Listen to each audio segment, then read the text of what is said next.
Hi every one, welcome back. നമ്മൾ ഇന്ന് discuss ചെയ്യുന്നത് ഇൻകം ഫ്രം ഹൗസ് പ്രോപ്പർട്ടിയിൽ ചോദിച്ചിട്ടുള്ള രണ്ട് ക്വസ്റ്റ്യൻസ് ആണ്. ഒന്ന് എസ് എ ചോദിച്ചിട്ടുണ്ട്, അതുപോലെ തന്നെ 5 മാർക്കിന് ചോദിച്ചിട്ടുണ്ട് വേറൊരു ക്വസ്റ്റ്യൻ. ഓക്കെ, ആ രണ്ട് ക്വസ്റ്റ്യനും നമുക്ക് എന്ത് ചെയ്യാം, ഡിസ്കസ് ചെയ്യാവുന്നതാണ്. ഓക്കെ, ഫസ്റ്റ് ഇതാണ് S A question. From the following information, compute annual value of house, municipal value, fair rent, standard rent, actual rent. Okay, പിന്നെ municipal tax paid by owner 15,000 ഉണ്ട്, ടെനൻറ്റിൻ്റെത് 15,000 ഉണ്ട്. പിന്നെ വേക്കൻ്റ് ആയിരുന്നു, 2 മാസം വേക്കൻ്റ് ആയിരുന്നു എന്ന് പറഞ്ഞിട്ടുണ്ട്. അതുപോലെ അൺറിയലൈസ്ഡ് റെൻറ്റും തന്നിട്ടുണ്ട്. അപ്പോൾ ഈ ഒരു ക്വസ്റ്റ്യൻ എന്ന് പറഞ്ഞാൽ അൺറിയലൈസ്ഡ് റെൻറ്റും ലോസ് ഡ്യൂ ടു വേക്കൻസിയും രണ്ടും കൂടെ വരുന്ന സിറ്റുവേഷനാണ്. അപ്പോൾ ഇതെങ്ങനെ കാൽക്കുലേറ്റ് ചെയ്യാമെന്ന് നമുക്ക് എന്ത് ചെയ്യാം നോക്കാം. ഓക്കെ, അൺറിയലൈസ്ഡ് റെൻറ്റും ലോസ് ഡ്യൂ ടു വേക്കൻസിയും വരുന്ന സമയത്ത് ആദ്യം നമ്മൾ അൺറിയലൈസ്ഡ് റെൻ്റാണ് റെൻറ്റ് റെസീവബിൾ എന്ന് കുറക്കേണ്ടത്. ഓക്കെ, അപ്പോൾ നമുക്ക് സ്റ്റാർട്ട് ചെയ്യാം. Heading computation of income from house property.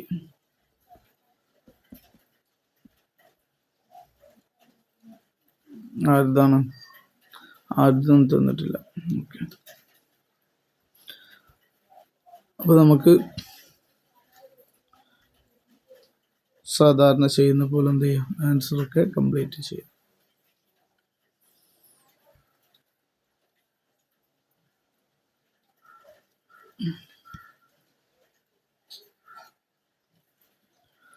ആദ്യം നമുക്ക് വേണ്ടത് ഇവിടെ ഗ്രോസ് ആനുവൽ വാല്യൂ ആണ്. ഗ്രോസ് ആനുവൽ വാല്യൂ നമ്മൾ വർക്കിംഗ് നോട്ടിലൂടെയാണ് ചെയ്യുന്നത്. ആദ്യം തന്നെ അത് എഴുതണം എന്നില്ല കേട്ടോ. ലെസ് മുനിസിപ്പൽ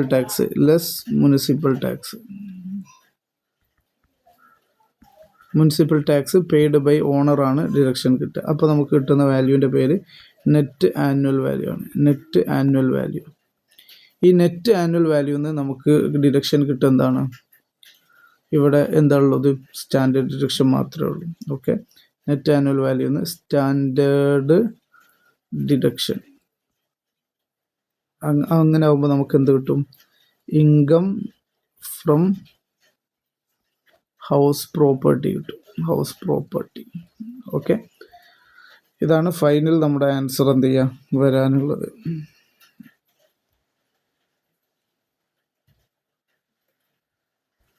ഓക്കെ, അപ്പോൾ നമുക്ക് ഇനി എന്ത് ചെയ്യണം, നമ്മുടെ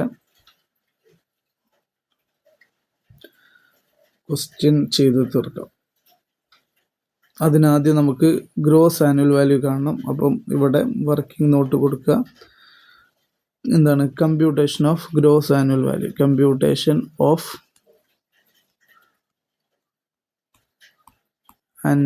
ഇത് അവിടെ ആദ്യം എഴുതി അങ്ങനെ ചെയ്താലും കുഴപ്പമൊന്നുമില്ല. പക്ഷേ ഒരു നോർമൽ രീതി ഇങ്ങനെയാണ്, അതുകൊണ്ടാണ് ചെയ്യുന്നത്. അത് നമുക്ക് ആദ്യം മുനിസിപ്പൽ വാല്യൂ എടുക്കണം.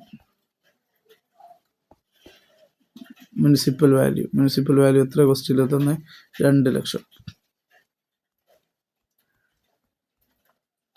Then fair rent, municipal value fair rent ഇതാണ് 1,80,000 അല്ലേ, 1,80,000. അപ്പോൾ ഇതിൽ ഹയസ്റ്റ് വാല്യൂ നമ്മൾ സെലക്ട് ചെയ്യും. ഓക്കെ, അപ്പോൾ എത്ര 2 ലക്ഷം. ഇതിനെ നമുക്ക് ഹയസ്റ്റ് വാല്യൂ റീസണബിൾ റെൻറ്റ് എന്നൊക്കെ വിളിക്കാം.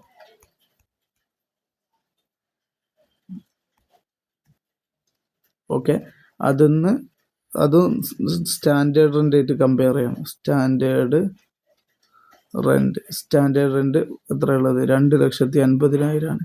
ഇതൊന്ന് നമ്മൾ ലോവസ്റ്റ് ആണ് സെലക്ട് ചെയ്യുക, 2,50,000. ഓക്കെ, അപ്പോൾ ഇതിന്ന് ലോവസ്റ്റ് സെലക്ട് ചെയ്യുമ്പോൾ 2 ലക്ഷം കിട്ടും. അതെന്താണ്, ഈ എക്സ്പെക്റ്റഡ് റെൻ്റ് ആണ്. ഓക്കെ, ഇനി ആക്ച്വൽ റെൻറ്റ് എന്ന് പറഞ്ഞാൽ റെൻറ്റ് റെസീവബിൾ ആണ് ഇവിടെ എടുക്കാൻ പറ്റുക. ആക്ച്വൽ റെൻറ്റ് ഇവിടെ ഇപ്പോൾ ചെയ്യാൻ പറ്റുക rent receivable minus unrealised rent കേട്ടോ, ലൈസ്ഡ് റെൻറ്റ്.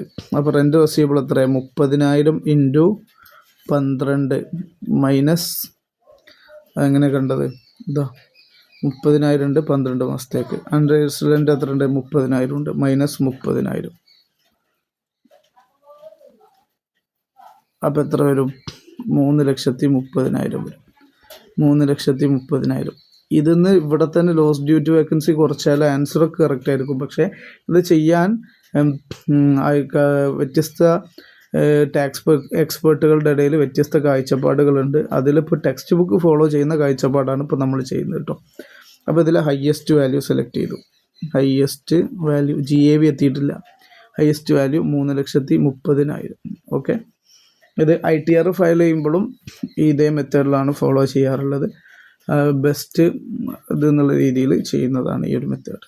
ഇനി എന്നിട്ട് ലോസ് ഡ്യൂ ടു വേക്കൻസി എത്ര വരിക? 2 മാസമുണ്ട്, 60,000 വരും.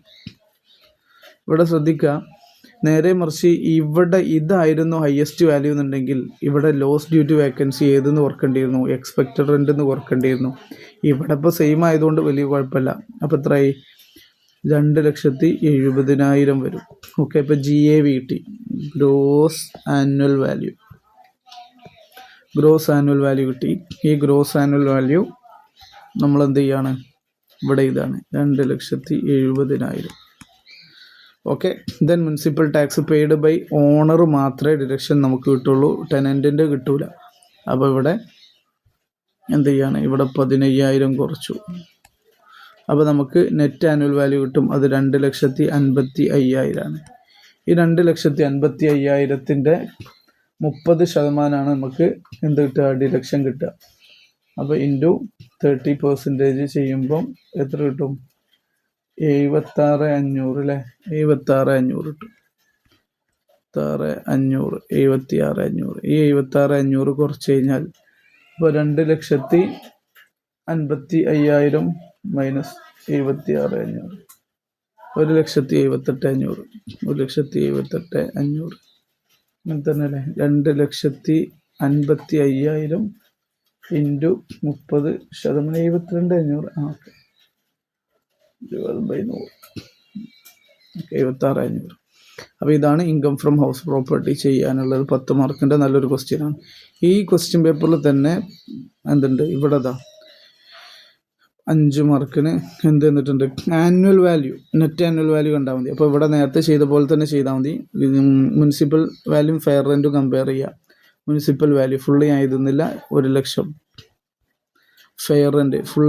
ഫെയർ റെൻ്റൊക്കെ ഫുള്ളായിട്ട് എഴുതണം കേട്ടോ എക്സാമുകളിൽ. 1,20,000. അപ്പോൾ ഇതിൽ ഹയസ്റ്റ് സെലക്ട് ചെയ്യണം, 1,20,000. ഇതിനെ റീസണബിൾ റെൻറ്റ് എന്നൊക്കെ വിളിക്കാം. ഓക്കെ, ഇനി ഇതിനെ സ്റ്റാൻഡേർഡ് റെൻ്റ് ആയിട്ട് കമ്പയർ ചെയ്യുക, 90,000. അപ്പോൾ ഇതിൽ ലോവസ്റ്റ് എടുക്കണം. ഇതിനെ നമ്മൾ എന്ത് വിളിക്കും? എക്സ്പെക്റ്റഡ് റെൻ്റ് എന്ന് വിളിക്കും. എക്സ്പെക്റ്റഡ് റെൻറ്റും ആക്ച്വൽ റെൻറ്റ് കമ്പയർ ചെയ്തു. ആക്ച്വൽ റെൻറ്റ് എത്ര? 1,32,000. അപ്പോൾ ഇതിൽ ഹയസ്റ്റ് എടുത്തു. ഹയസ്റ്റ് എത്ര? അതിനെ GAV എന്ന് വിളിക്കും. അത് 1,32,000. ഇതിന്ന് municipal tax paid by owner, municipal വാല്യൂവിൻ്റെ 10% എന്നാണ് പറഞ്ഞത്. അപ്പോൾ 10,000 രൂപ. 10,000 കുറച്ചു, ബാക്കി 1,22,000 ആണ് എന്ത്? നെറ്റ് ആനുവൽ വാല്യൂ കേട്ടോ. നെറ്റ് ആനുവൽ വാല്യൂ കാണാനേ പറഞ്ഞിട്ടുള്ളൂ. എല്ലാം ഇനി ഇൻകം ഫ്രം ഹൗസ് പ്രോപ്പർട്ടിയാണ് കാണാൻ പറഞ്ഞെങ്കിൽ ഇതിന് സ്റ്റാൻഡേർഡ് ഡിഡക്ഷൻ 30% കുറച്ച് ബാലൻസ് ഉണ്ടാവും. ഓക്കെ, ഇത്രയൊക്കെ ചെയ്യാനുള്ളൂ. വളരെ സിമ്പിളായിട്ട് ചെയ്ത് മാർക്ക് സ്കോർ ചെയ്യാൻ പറ്റുന്നതാണ്. ഓക്കെ, അപ്പോൾ ഇവിടെ ഈ വീഡിയോ അവസാനിപ്പിക്കുകയാണ്.